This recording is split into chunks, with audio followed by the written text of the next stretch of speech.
Nous passons maintenant à l'été 2000. Cette vidéo est la suite de ma précédente vidéo sur mes différents jobs saisonniers. Je t'invite donc d'abord à regarder la première partie si ce n'est pas déjà fait. Bon visionnage!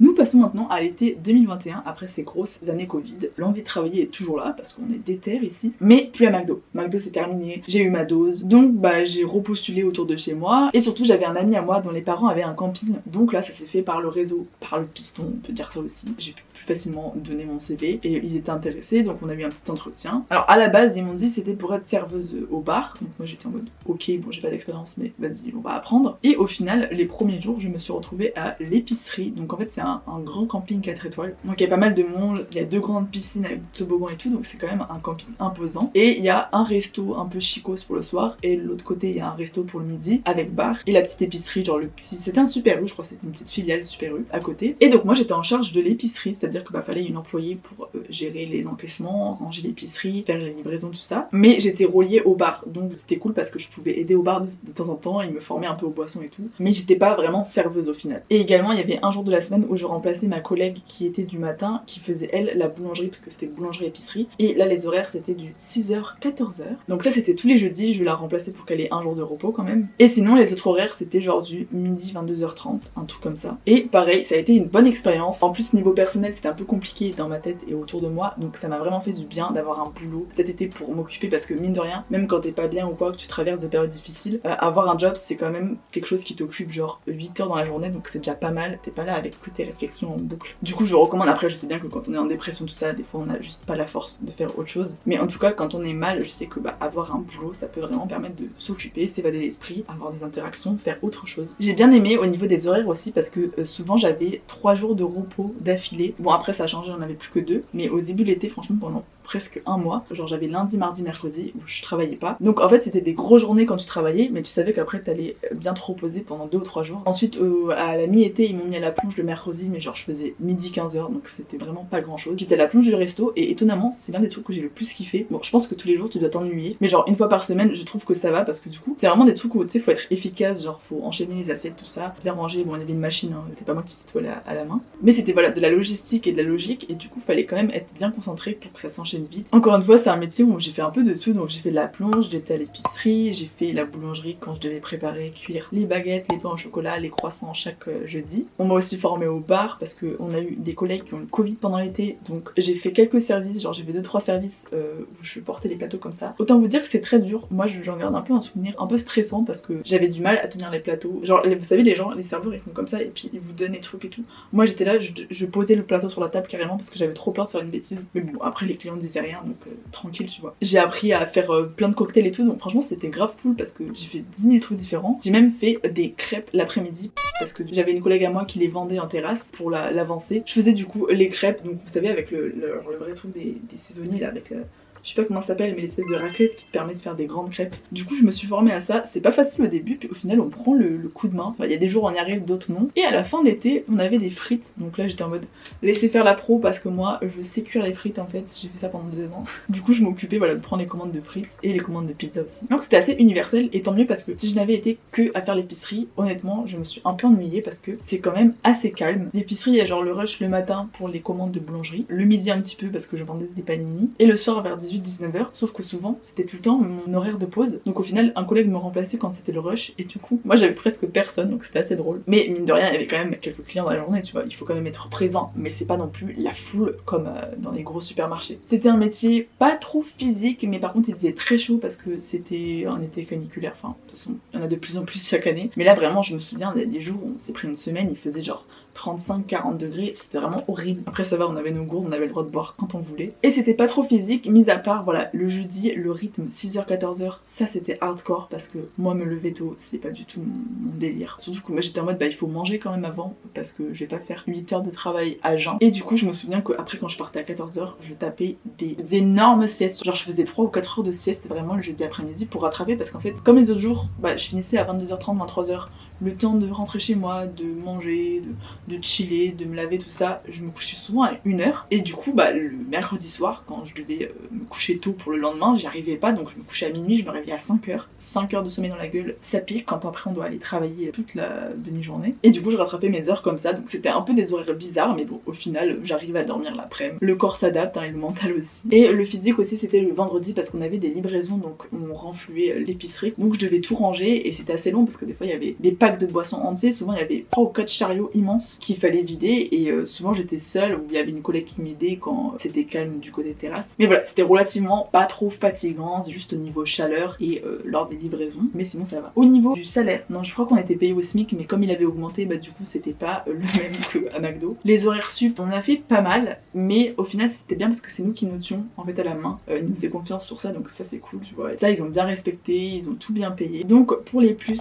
en fait c'est une ambiance très sympa parce que c'est camping, c'est convivial, les gens ne sont pas du tout autant stressés qu'à McDo. Le soir on voit, parce que du coup la terrasse ça donnait sur la petite scène de spectacle, donc on voyait tous les spectacles et les gens heureux et ça c'est cool, ça fait du bien. Les horaires étaient intenses mais j'avais de bonnes coupures, donc ça c'est trop bien pour avoir des bons jours de repos. Et il y avait une super bonne ambiance d'équipe parce qu'en fait on pouvait loger au camping, donc pour les saisonniers qui venaient de loin. Et bon, moi comme j'habite à côté, j'ai demandé trop tard à être logée et du coup j'avais plus de place, mais au final il y a quelques fois où genre je suis allée dormir dans les mobil-homes des autres parce qu'on avait fait des soirées et tout, et du coup c'était vraiment une bonne ambiance. On était tous une très jeune équipe, donc ça c'est cool, on se comprenait bien, on avait tous le même âge et puis on venait tous de lieux différents, d'études différentes, donc ça permet de vraiment partager des nouvelles choses. Et enfin j'ai de très bons souvenirs avec cette équipe là. Puis t'es obligé de bien t'entendre avec les autres parce que tu les as toujours, voilà, au bar, à l'épicerie, ensemble, à la pizza, enfin on fait un peu de tout tous ensemble, donc ça c'est vraiment cool. Et puis t'as l'ambiance comme si on était en vacances parce que bah au jour de repos, bah, on allait en boîte, on allait à la plage, c'était vraiment super sympa comme cadre. Et concernant les moins, bah les jeudis c'était vraiment hard comme je vous l'ai dit, c'était horrible de se lever si tôt et d'enchaîner 8h parce qu'en plus ce n'est pas très légal je crois, mais je n'avais pas de pause de 6h à 14h,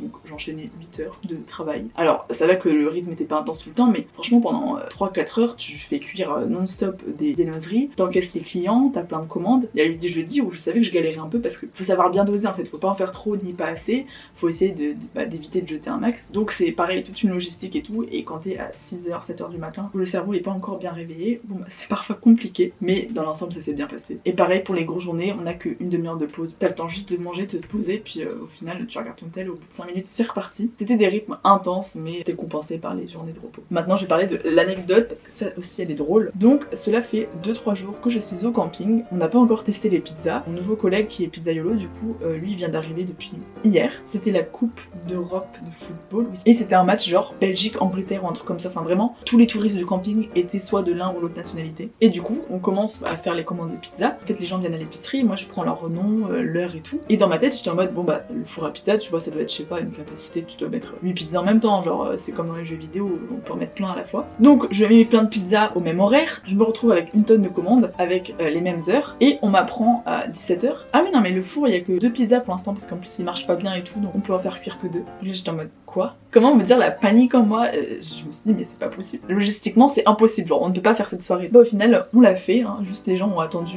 2 heures leur pizza. Alors heureusement ils étaient tous à table en terrasse, donc je leur expliquais la situation en mode je suis désolée, on a eu un problème avec le four, j'ai mal calculé, c'est ma faute et tout, mais j'ai rien vous les apporter. Donc je me suis chargée d'apporter chaque boîte à pizza aux clients en terrasse. Vous savez, je me suis dit je vais essayer de retenir un peu les visages, sauf qu'en fait ils avaient tous leur t-shirt de leur équipe avec les maquillages du drapeau belge ou anglais. Donc comment vous dire que j'étais en mode... Donc c'était une soirée assez folklore parce que du coup mon pauvre collègue je l'ai traumatisé, genre lui c'était sa première ou sa deuxième journée à la pizza. Il a enchaîné non-stop pendant 4 heures, il était en PLS. Il y en avait qui étaient cramés parce que bah, le pauvre c'est sa première journée donc forcément je réussis pas tout. Et en plus il était dans le stress de devoir les faire vite parce que moi j'en avais mis 10 à la même heure. Et moi je devais les apporter, j'étais là, je faisais des tours avec 8 pizzas mais fallait pas que je passe devant l'écran parce que sinon j'allais gêner les clients. Donc vraiment c'était folklore, mais au final vous voyez ce que je vous disais c'est que bah, quand j'apportais les pizzas les gens étaient super contents, ils étaient en mode oh merci, bon courage et tout. Alors qu'à McDo je me serais fait lyncher tu vois, parce qu'ils ont attendu quand même genre 1 ou 2 heures hein, certains clients. Donc c'est pour ça que l'ambiance camping c'est vraiment rien à voir avec McDo et c'était bien plus cool niveau client. Et maintenant place au métier le plus dur physiquement, j'ai nommé femme de ménage en hôtel. Nous sommes en février-mars 2022, j'en ai marre de ma ville, je sais que je veux quitter Montpellier, je sais que je veux aller dans le nord, mais en attendant je veux trouver un job d'été pas dans la région, donc je commence à chercher sur Pôle emploi. Je mets poste logé, ou genre juste le mot logé parce que des fois quand tu mets une trop grosse phrase t'as aucun résultat. Et du coup je cherche un peu dans toute la France, je m'en fiche un peu de la destination. Vous savez c'est ces périodes de la vie où tu sens que t'as besoin de partir et que si tu pars pas tu vas péter un câble. Donc vraiment j'étais en mode il faut que je trouve une autre destination, là faut que j'aille ailleurs, ça va me faire du bien. Je postule à certains trucs, on m'appelle pour un snack en camping vers Marseille mais c'était assez compliqué d'accès. On m'appelle aussi pour faire la plonge dans un resto paumé à la montagne et la dame vraiment au téléphone elle était honnête en mode mais vous êtes sûr que vous voulez venir parce que y a pas de boîte, y a rien aux alentours, enfin c'est vraiment calme. Donc moi j'étais en mode je vais réfléchir et du coup on m'appelle pour une troisième chose, c'est femme de ménage dans un hôtel à Argentière. Je dis que j'ai pas d'expérience mais le directeur très cool me dit vous inquiétez pas, on va vous former, ça va bien se passer. Donc pendant 2-3 semaines j'étais en hésitation parce que moi je ne sais pas faire des choix dans la vie et j'étais en mode où est-ce que je vais aller. Donc j'ai fait en mode rationnel, bon le truc de plonge ça a l'air vraiment paumé, le truc de camping ça avait l'air cool mais c'était manipuler de la viande toute la journée et j'avoue j'étais pas très à l'aise à cette idée. Donc je me suis finalement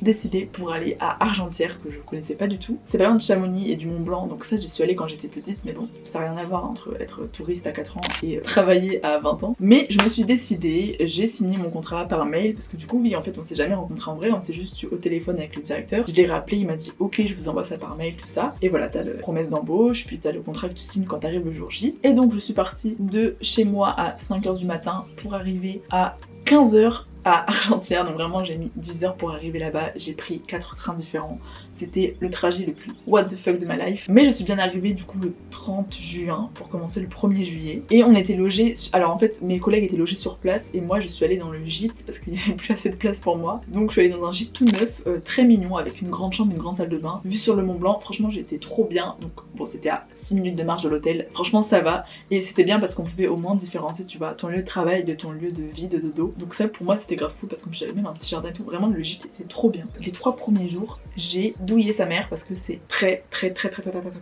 physique. Je me suis dit vraiment à la fin de la première journée, j'étais en mode oh là là c'est fatigant, bon on va voir la suite. 2 jours toujours aussi fatigant, 3 jours, je vais jamais tenir, c'est pas possible, je vais pas faire 2 mois comme ça, genre mon corps il est en PLS, j'ai chaud, j'ai tous les muscles qui se contractent, on doit baisser le dos tout le temps, enfin vraiment j'étais épuisée. Mes collègues m'ont rassurée en mode non mais t'inquiète pas, au bout d'une semaine on ressent plus la douleur, enfin on s'habitue tout ça. Et surtout ma mère venait en vacances dans la même ville au bout de 2 semaines, donc j'ai dit bon si jamais ça se passe mal, je reste 2 semaines et je pars. Parce qu'un boulot, quel qu'il soit, tu n'es jamais obligé de rester, tu peux toujours, même si tu as signé un contrat d'engagement ou quoi et que ça peut être gênant pour toi, non, si ça se passe vraiment mal, tu peux partir, tu peux démissionner, tu peux faire absence de poste et voilà tant pis, ça s'arrête là. Je précise pour ceux qui penseraient que voilà, s'ils ont une horrible expérience et qu'ils osent pas partir, non, faut aussi penser à son bien-être. Mais bon, là c'était pas horrible avec l'équipe, hein, pas du tout, c'était juste physiquement que c'était intense. Et en effet, mes collègues avaient raison parce qu'au bout d'une semaine, et bah on s'habitue à la douleur, enfin le corps ne la ressent pas pareil, le corps commence à voilà se former, à avoir plus de muscles et on se dit bon bah finalement ça va le faire. Et surtout l'équipe était adorable, on était une petite équipe, on était genre 8 ou 9 employés. Ce qui est bien c'est que bah on vient tous d'horizons différents, on est là pour 2 ou 3 mois, logés ici, donc on va forcément passer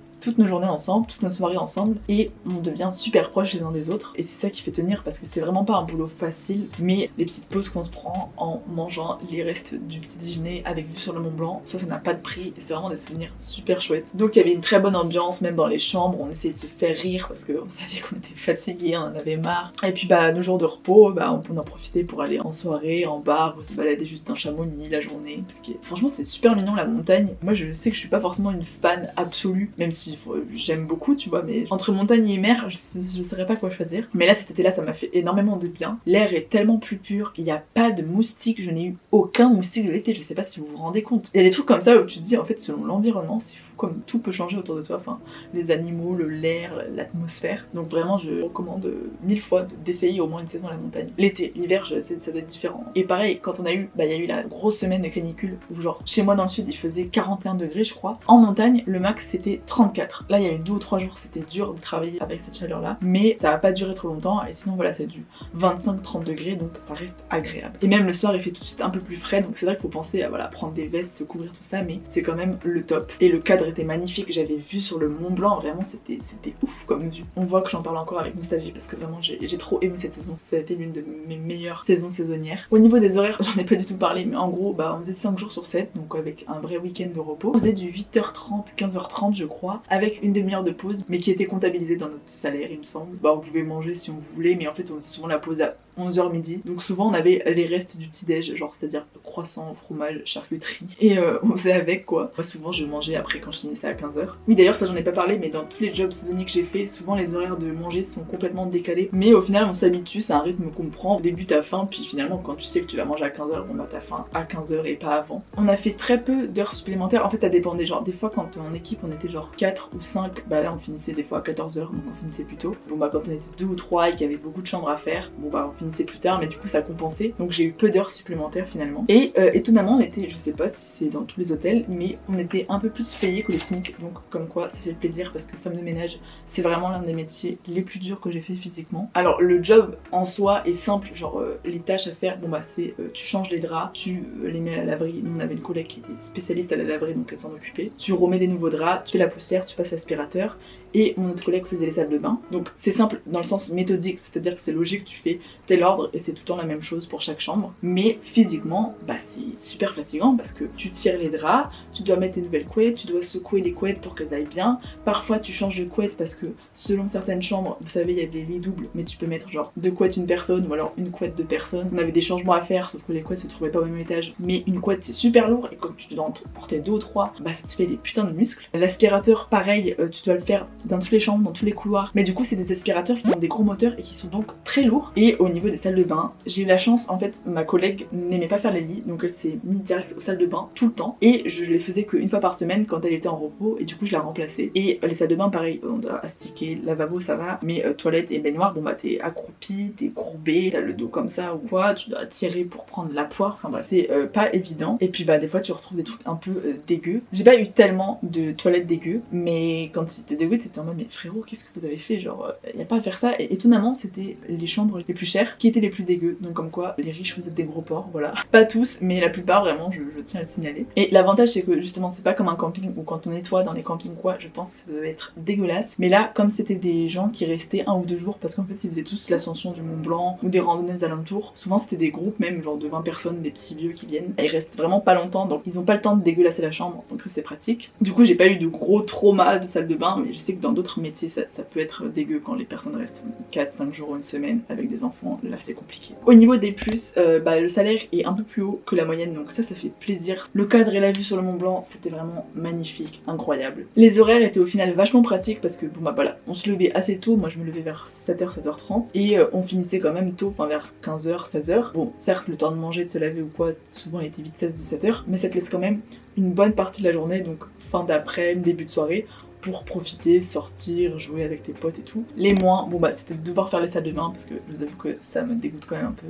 Même si c'était pas trop crade, il y a quand même des fois où c'est crade et c'est juste chiant. Moi je prenais pas plaisir enfin c'est satisfaisant une fois que c'est fini, mais t'es en mode et du coup heureusement que j'avais ma collègue qui préférait les faire, donc j'ai eu à les faire que genre 10 fois dans la saison. L'autre point négatif c'est les clients qui ne te disent jamais bonjour. Vraiment ça m'a choqué parce que on en avait quelques-uns qu'on croisait dans les couloirs. Là ils nous disaient bonjour parce qu'ils nous voyaient, ils avaient pas le choix. Mais souvent l'après-midi quand on finissait à 15h, qu'on allait débadger ou qu'on allait jeter les poubelles, les groupes organisés de 20 personnes, ils arrivent à ce moment-là et nous on est polis, on dit bonjour à tout le monde avec un sourire ou quoi. Et personne ne nous répondait vraiment, ils nous ignoraient tous. Genre, alors, ok, certains étaient anglais, mais je pense que tu comprends quand même bonjour ou hello ou même guten tag, je le comprends, donc fais un effort, tu vois. Non, vraiment, ils nous regardaient, ils nous ignoraient, donc j'étais en mode ok, le mépris. Ça m'a un peu saoulé. Et enfin, l'autre point négatif, c'est le faible pourboire. Certains clients nous laissaient des pourboires et mal accueillis et tout, sauf que à la fin de l'été, on s'est répartis avec toute l'équipe, ce qui est normal, mais du coup, on a eu 13 € chacun. Comparé au camping où j'ai eu 80 € à la fin de l'été, moi j'étais refaite, et McDo, bon j'ai rien eu, mais en fait, on pouvait récupérer les pièces de centimes, mais à la fin, je les ai mis dans la boîte Ronald McDonald's pour les enfants malades. Mais genre, je crois que ça devait faire 5 € à tout péter, même pas. Mais c'est là que du coup, j'étais en mode, c'est un peu frustrant parce que c'est un métier. Après, genre, au final, j'en veux pas aux gens parce que moi-même, j'y pense pas assez quand on va en hôtel ou quoi.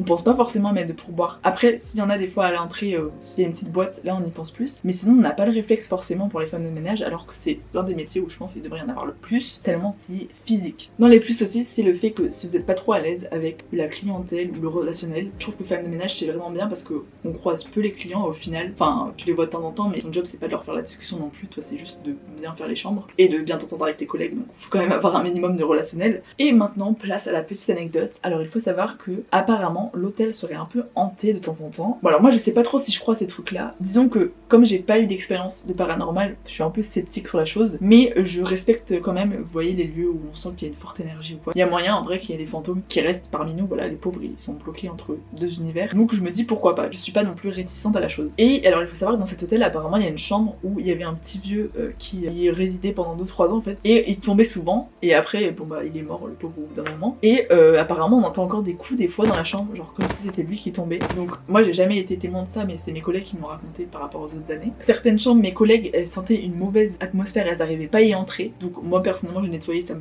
faisait rien. Mais par contre un jour on a eu le chariot, en fait si vous voulez on a un chariot de ménage avec tous les produits, les éponges, les PQ à remplacer, tout ça, on traîne avec nous. Oui ça aussi c'est très lourd, et donc bref là n'est pas le sujet, on le met du coup dans le couloir, mais on le place sur le côté pour pas gêner les clients. On commence à faire les chambres avec nos collègues et tout, je reviens dans le couloir et genre je vois que le chariot il est complètement au milieu mais de travers, et du coup moi je suis mais trop bizarre. Du coup je reviens voir ma collègue, je fais Adeline, c'est toi qui a poussé le chariot? Bah non, comment ça? Je fais bah il est au milieu du couloir en travers, et en mode bah non mais c'est toi, tu déconnes et tout. Je fais non je t'assure, enfin moi il me semble l'avoir mis sur le côté, puis surtout c'est, tu vois, genre il y a des fois où on le bouge et ok il est pas droit, mais là vraiment il était mis au milieu de travers, genre c'était illogique, genre même nous humainement, enfin on va pas faire ça, là c'est vraiment juste pour gêner les clients, enfin j'en sais rien. Et du coup on a badé en mode c'est très bizarre, le truc il est tout seul au milieu, vraiment ça n'avait pas de sens et aucune de nous ne l'avait fait apparemment, sauf si une faisait une mauvaise blague, je n'en saurais rien. Mais voilà, il y a eu ce phénomène étrange que je ne saurais expliquer. Et une autre fois notre collègue nous sort qu'elle a vu une présence derrière nous, genre ça lui a glacé le sang parce qu'elle est très réceptive à tout ça, elle voit beaucoup de fantômes depuis qu'elle est petite. Moi bon ça des fois j'ai un peu du mal à y croire, mais quand elle nous l'a raconté, genre vraiment on était pas bien avec notre collègue pendant